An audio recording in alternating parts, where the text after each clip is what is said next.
Good morning students, welcome to Edu Learning. हम कौन से चैप्टर पे थे? चैप्टर नंबर 2 एग्रीकल्चर बायोलॉजी पे। ओके, सेल ऑर्गेनिल्स पढ़ रहे थे। पिछली क्लास में हमने क्या पढ़ा था? माइटोकॉन्ड्रिया के बारे में पढ़ा था और वैक्यूल्स के बारे में पढ़ा था। ओके, आज हम नेक्स्ट सेल ऑर्गेनिल के बारे में पढ़ेंगे।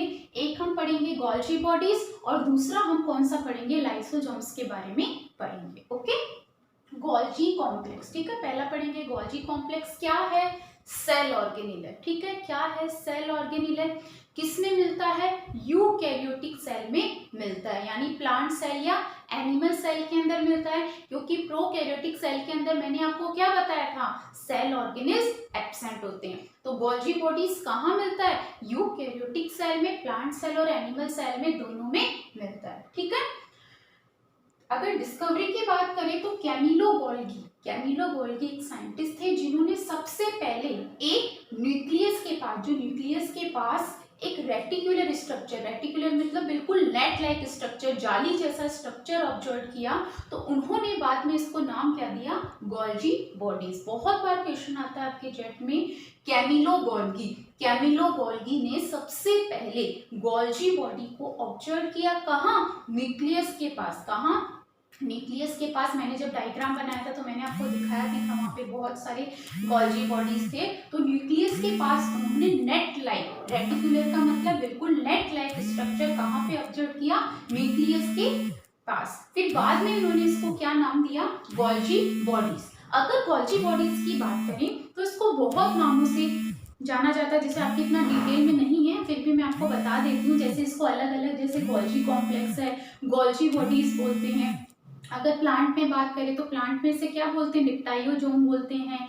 प्लांट में से डिप्टाइयोजोम बोलते हैं, ईडियोजोम बोलते हैं, डाल्टन्स कॉम्प्लेक्स बोलते हैं, बेकर्स बॉडी बोलते हैं। तो बहुत नामों से क्या होते हैं? गोल्जी बॉडीज को बोला जाता है। ठीक है, तो गोल्जी कॉम्प्लेक्स का अगर स्ट्रक्चर देखें, गोल्जी कॉम्प्लेक्स का स्ट्रक्चर देखें तो 4 पार्ट्स का बना हुआ होता है। First is the cisternae, second is the tubules, third is the Golgi and vacuoles, fourth is the vesicles. Golgi complex made up of 4 part, 4 parts का बना हुआ होता है मेनली। सिस्टर्नी, ट्यूब्यूल्स, वैक्यूल्स और वेसिकल्स। सबसे पहले सिस्टर्नी क्या होता है? सैक लाइक स्ट्रक्चर होता है, बिल्कुल ट्यूबुलर स्ट्रक्चर होता है, जो कि क्या होता है? ये वाला जो आपको पार्ट दिख रहा है ना, एक दूसरे से इंटरकनेक्टेड होते हैं और पैरेलली अरेंज होते हैं। यानी देखिए, पैरेलली क्या होते हैं? अरेंज्ड होते हैं। ठीक है, सेट लाइक स्ट्रक्चर होते हैं। अगर इनके बारे में और डिटेल में देखें तो इनकी लेंथ देखिए 0.3 टू 1.0 म्यूएम डायमीटर होती है। ठीक है, तो गोल्जी बॉडीज में सिस्टर्नी वाला सबसे पहला पार्ट होता है। ठीक है, ये वाला कौन सा पार्ट है? ये पैरेलली अरेंज्ड होती है। पहला पॉइंट सेट लाइक स्ट्रक्चर होती है। दूसरा पॉइंट, थर्ड पॉइंट, इनकी लेंथ कितनी होती है? 1.0 टू 3.0 म्यूएम डायमीटर। और मोस्ट इंपॉर्टेंट, इसमें 2 फेस होते हैं। एक तो इसमें होता है फॉर्मिंग फेस, दूसरा इसमें होता है सिस फेस। अगर गोल्जी बॉडीज की बात करें तो इनके 2 स्ट्रक्चर होते हैं, सिस फेस और फॉर्मिंग फेस। ओके, नहीं सॉरी, ट्रांस फेस।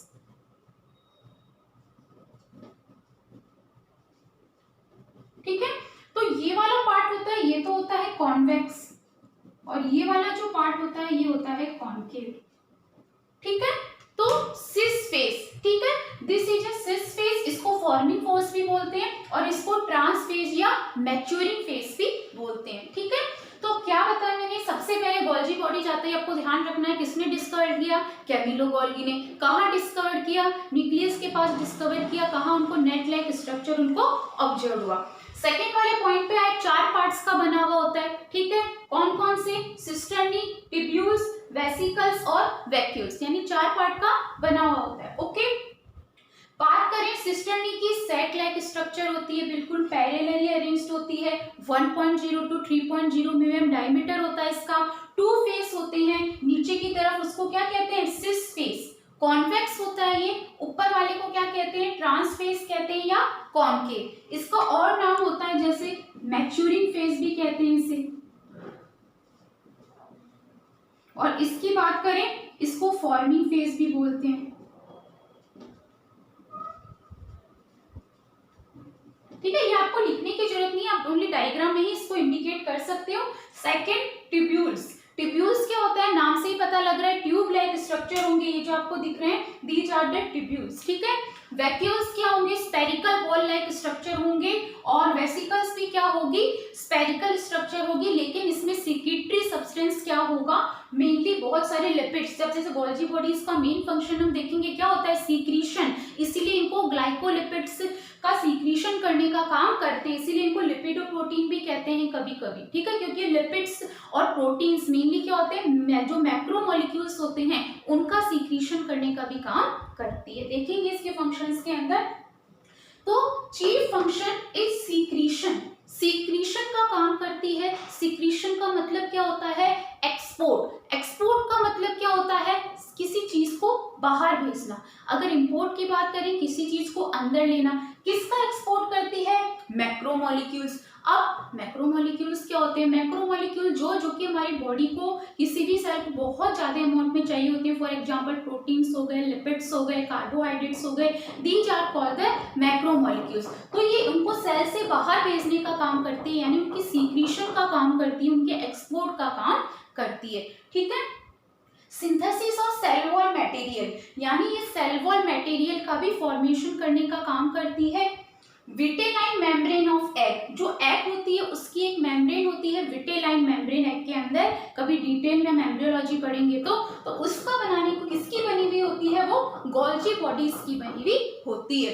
कौन कौन से नामों में, जैसे प्लांट्स में से मैंने क्या बताया, डिक्टायोजोम बोलते हैं, और भी बहुत नामों से बोलते हैं, गोल्जी बॉडी, जीडियोजोम, बेकर्स बॉडी, तो बहुत सारे नामों से इसको बोलते हैं। ओके, तो एक कुछ और फंक्शन है उसके, जैसे सेल प्लेट फॉर्मेशन का काम करता है, और एक इसका बहुत इंपॉर्टेंट फंक्शन है कि गोल्जी बॉडीज का क्या इंपॉर्टेंट फंक्शन होता है कि फॉर्मेशन ऑफ मेल गैमेट, यानी जो एक्रोजोम बनता है ड्यूरिंग स्पर्मियोजेनेसिस। स्पर्मियोजेनेसिस यानी formation of male gamete. Animals के अंदर क्या होता है, जो मेल गैमेट्स का फॉर्मेशन होता है वहां पे स्पर्मेटोजेनेसिस होता है, यानी स्पर्म का फॉर्मेशन होता है।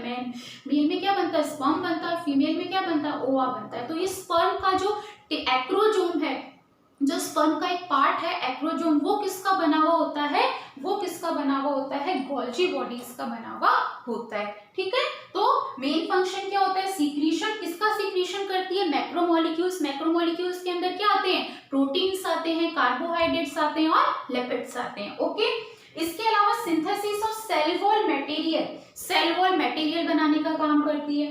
Vitelline membrane of egg, vitelline membrane क्या बोलते हैं, एग की विटेलाइन मेम्ब्रेन बनाने के लिए भी काम आती है। कुछ और फंक्शंस बताए मैंने, सेल प्लेट का फॉर्मेशन करती है यानी ग्लाइकोलाइसिस, और क्या बोलते हैं, बहुत लिपिड्स का सिंथेसिस करने का काम करती है, लिपिड्स का सिंथेसिस करने का काम करती है। ओके, और कुछ फंक्शंस अगर हम थोड़ा और डिटेल में जाए, आपका इतना डिटेल में नहीं दे रखा है, लेकिन अगर हायर क्लासेस में जाएंगे, जैसे जेट वगैरह में पूछ लेते हैं, तो गोल्जी बॉडी सीक्रीशन कैसे करती है, 3 मेन फेसेस होते हैं जिसमें ये सीक्रीशन करती है। सबसे पहले क्या करती है, फर्स्ट पॉइंट में सीक्रीशन का मेथड कैसे होता है। ओके, फर्स्टली ये क्या करती है, जो एंडोप्लाज्मिक रेटिकुलम है, वो भी एक सेल ऑर्गेनेल है जो कि प्लांट सेल और एनिमल सेल यानी यूकैरियोटिक सेल के अंदर होता है, कल उसके बारे में पढ़ेंगे। सबसे पहले जो एंडोप्लाज्मिक रेटिकुलम है उससे ये मटेरियल्स को लेती है। ओके, और अपने सिस कौन से फेस से लेगी, जो ये सिस फेस है, यहाँ से किसको लेगी, मैक्रोमोलिक्यूल्स को। कहाँ से आएंगे, एंडोप्लाज्मिक रेटिकुलम से आएंगे, और अपने सिस फेस से ये इसको अंदर लेगी। ठीक है, सिस फेस या फॉर्मिंग फेस या कॉन्वेक्स फेस से अपने अंदर लेगी। सेकेंड पॉइंट में ये क्या करेगी, उनका केमिकल मॉडिफिकेशन करेगी, यानी मेनली जैसे लिपिड्स की बात करें तो ग्लाइकोप्रोटीन का सीक्रीशन करेगी, और ग्लाइकोजेनेसिस यानी प्रोटीन का सीक्रीशन करने का काम करेगी, लिपिड्स का, कार्बोहाइड्रेट का, तो क्या करेगी, इनका सीक्रीशन करने का काम करेगी। ठीक है, और लास्ट क्या करेगी, पैकेजिंग, पैकेजिंग करेगी उनका, और किसके थ्रू पैकेजिंग करती है, वेसिकल्स के थ्रू ये पैकेजिंग करती है मटेरियल्स को, और बाहर बाद में क्या करती है, वो सेल से उसको बाहर पिंच ऑफ कर देती है, यानी पिंच ऑफ यानी उसको बाहर भेज देती है। ओके, ये थोड़ा डिटेल में आ गया, लेकिन आपके नहीं पूछते हैं, लेकिन फिर भी अगर आपको पूछे तो आपकी सीक्रीशन, हमें ये पता है कि सीक्रीशन करती है किसका, मैक्रोमोलिक्यूल्स का, लेकिन अगर इसके और कॉन्सेप्ट में जाएं फॉर इम्पोर्टेंट कि ये होता कैसे है। तो क्या होता है आप याद रख सकते हो, एंडोप्लाज्मिक रेटिकुलम से मटेरियल्स को लेगी, ठीक है, वहां से क्या करेगी, कौन से फेज से लेगी, सिस फेज से लेगी, ओके। फिर सेकंड क्या करेगी, केमिकल मॉडिफिकेशन करेगी। लिपिड्स की बात करें तो ग्लाइकोप्रोटीन का फॉर्मेशन करेगी, प्रोटीन का बात करें तो ग्लाइकोलाइसिस ग्लाइकोजेनेसिस का काम करेगी, ओके, कार्बोहाइड्रेट्स का फॉर्मेशन करने का काम करेगी। और थर्ड क्या करेगी, थर्ड पॉइंट में ये पैकेजिंग का काम करेगी, यानी कौन से पैकेजिंग का काम कौन करता है, वेसिकल्स करती है। और अपने जो लास्ट वाला फेस होगा कौन सा, ट्रांस फेस और मैच्योरिंग फेस, इसके थ्रू ये देखिए ये आपको छोटी छोटी सी वेसिकल्स दिख रही है, इनके थ्रू ये vesicles are filled with secretory materials, secretory materials से वो फिल्ड होती है, इनको वो बाहर सेल से पिंच ऑफ कर देगी, यानी वेसिकल्स के अंदर वो सारे मटेरियल भरेगी और इसके थ्रू वो बाहर ये फट जाएगी और जो मटेरियल्स है वो सेल के बाहर एक्सपोर्ट हो जाएंगे। तो ये उसका कहीं ना कहीं ये वर्क होता है। इतना सारा काम करने के लिए इसको क्या कहते हैं, कंट्रोलर, यानी मिडिल मैन ऑफ सेल कहते हैं। इसे क्या कहते हैं, मिडिल मैन ऑफ सेल कहते हैं। और भी जैसे इसे ट्रैफिक कंट्रोल कहते हैं, यानी जो ट्रैफिक कंट्रोल ऑफ मैक्रोमोलिक्यूल्स, यानी जब हमारी सेल के अंदर बहुत सारे मैक्रोमोलिक्यूल्स एक साथ आते हैं तो उनको कंट्रोल करने का, एक तरह से ट्रैफिक को कंट्रोल करने का सेल के अंदर कौन काम करती है, गोल्जी कॉम्प्लेक्स बात करती है, ठीक है। तो कभी कभी इसके पूछ लेते हैं, जैसे मिडिल मैन ऑफ सेल क्या कहते हैं, गोल्जी बॉडीज, क्योंकि सेल में बहुत ट्रैफिक से क्या रिलेटेड है, बहुत सारे मैक्रोमोलिक्यूल सेल के अंदर आ रहे हैं तो उनको ये बाहर भेजने का काम करती है, उनको पैकेजिंग का काम करती है, ठीक है। इसीलिए इसे ट्रैफिक ऑफ सेल भी, ट्रैफिक कंट्रोलर ऑफ सेल भी बोलते हैं, ओके। तो ये कुछ गोल्जी बॉडीज के फंक्शंस थे, आपको केवल इतना ही पढ़ना है, थोड़ा बहुत डिटेल में अगर आप जाना चाहो तो आप पढ़ सकते हो, आपकी बुक में है, ठीक है। इसके बाद हम क्या पढ़ेंगे, लाइसोजोम्स, लाइसोजोम्स के बारे में पढ़ेंगे। लाइसोजोम्स क्या होते हैं, मेम्ब्रेन बाउंड वेसिकुलर स्ट्रक्चर, यानी मेम्ब्रेन बाउंड वेसिकुलर स्ट्रक्चर होते हैं। और मोस्ट इंपॉर्टेंट एक फंक्शन और है गोल्जी बॉडीज का, कि ये गोल्जी बॉडीज क्या करती है, लाइसोजोम्स के पैकेजिंग का भी काम करती है। अब लाइसोजोम्स क्या करते हैं, डाइजेशन का काम करते हैं, यानी extra cellular digestion, intra cellular digestion, cell के अंदर जो भी इंफेक्शन वगैरह है, जो भी वायरस बैक्टीरिया वगैरह है उसको क्या करते हैं, जो भी एक्सक्रीटरी प्रोडक्ट्स वगैरह है उनको क्या करते हैं, बाहर भेजने का काम करते हैं। तो ये क्या करते हैं, कैसे बनते हैं, form by the packaging of Golgi complex. तो इसका एक और फंक्शन हो गया, आपसे क्वेश्चन पूछ ले कि लाइसोजोम क्या काम होता है, लाइसोजोम किसके पैकेजिंग से बनता है, तो गोल्जी बॉडीज के पैकेजिंग से बनता है, okay. Very rich in all type of hydrolytic enzymes, यानी अगर बात करें तो Golgi bodies lysosomes 50 type of hydrolytic enzyme या एसिड हाइड्रोलाइसिस से बना हुआ उनका क्या बोलते हैं, उनमें रिच होता है। फॉर एग्जांपल अगर वाटर की बात करें, वाटर को क्या बोलते हैं, हाइड्रोलेस। लिपिड्स की बात करें, लाइपेज। प्रोटीन्स की बात करें, प्रोटीएस। कार्बोहाइड्रेट, यानी इनको डाइजेस्ट करने का काम करता है, ठीक है। न्यूक्लियस पे भी देखेंगे तो न्यूक्लियस एसिस लगता है, ठीक है। प्रीफिक्स और सुफिक्स में जैसे हाइड्रो वाटर और सुफिक्स क्या रह गया, एलेस, ठीक है। तो हाइड्रोलेस, लाइपेज, प्रोटीएस, कार्बोहाइड्रेट्स, इनके डाइजेशन का काम करता है। जैसे हाइड्रोलेस वाटर का, लाइपेज लिपिड्स का, प्रोटीएस प्रोटीन का, कार्बोहाइड्रेट्स किसका करता है, कार्बोहाइड्रेट्स किसका करता है, कार्बोहाइड्रेट का डाइजेशन करने का काम करता है, okay. It is spherical bag like structure, कैसा स्ट्रक्चर होता है, स्पेरिकल बैग लाइक स्ट्रक्चर होता है। मोस्ट इंपॉर्टेंट क्वेश्चन हर कॉम्पिटिशन एग्जाम में पूछा जाता है। They are called the suicidal bag of cell, क्या कहते हैं इनको, अपन सुसाइडल बैग ऑफ सेल कहते हैं। क्यों, क्योंकि कभी कभी ये लाइसोजोम्स क्या करते हैं कि जो भी सेल होती है उसको कंप्लीट डाइजेस्ट कर जाते हैं, यानी खुद को भी कभी कभी क्या करते हैं, पूरे सेल ऑर्गेनिल्स को डाइजेस्ट कर जाते हैं, और कभी कभी क्या करते हैं, खुद को भी डाइजेस्ट कर जाते हैं और खत्म कर देते हैं खुद को। तो इसीलिए इनको क्या कहते हैं, सुसाइडल बैग ऑफ सेल। आपसे जैसे मैंने आपको बताया था which cell organelle is called the powerhouse of cell, जैसे हमने माइटोकॉन्ड्रिया देखा था। Which cell organelle is called the traffic controller of cell, जैसे Golgi bodies. Which cell organelle is called the middleman of cell which is called the Golgi complex. And next is the lysosomes, lysosomes is called the suicidal bag of cell, okay. Function क्या होता है, intracellular, intracellular मतलब cell के अंदर digestion करने का काम करता है। एक्स्ट्रा सेलुलर सेल के बाहर भी डाइजेशन करने का काम करता है। सेलुलर डाइजेशन यानी सेल के अंदर भी डाइजेशन करने का काम करता है। तो सेलुलर डाइजेशन यानी खुद के सेल को भी डिग्रेड कर देता है, खत्म कर देता है। तो इस वजह से इसको क्या कहते हैं, सुसाइडल बैक ऑफ सेल कहते हैं। इतना ही पढ़ना है लाइसोसोम्स के बारे में, आपकी बुक में भी इतना ही दे रखा है। ओके, तो आज हमने क्या पढ़ा, गोल्जी बॉडीज पढ़ा और लाइसोसोम्स पढ़ा। कल हम क्या पढ़ेंगे, एंडोप्लाज्मिक रेटिकुलम के बारे में पढ़ेंगे। एक चीज और, जो हम 11th-12th में है, मैंने आपको बताया कि हम जेट की प्रिपरेशन जनरली 12th के बाद करते हैं, है ना। लेकिन हमारे क्या है, जो जेट है आपके, जो भी आप जेट का एग्जाम देते हो, उसका बेसिक क्या होता है, आपका 11th-12th ही होता है। तो अभी आपके पास टाइम है, 11th है, कोई प्रेशर भी नहीं है बोर्ड वगैरह का, तो आराम से आप क्या कर सकते हैं, कम से अपने 11th के कॉन्सेप्ट को आप अच्छी तरह क्लियर कर सकते हैं। क्योंकि 12th नेक्स्ट साल बोर्ड है, थोड़ा बर्डन रहता है। तो इस साल क्या आपके पास टाइम भी है, आराम से ऑनलाइन क्लासेज हो रही है तो आपको टाइम भी मिल जाता है। तो इसलिए आपको जो भी पढ़ाया जा रहा है इनको अच्छी तरह याद कर लीजिए और इस तरह से याद कीजिए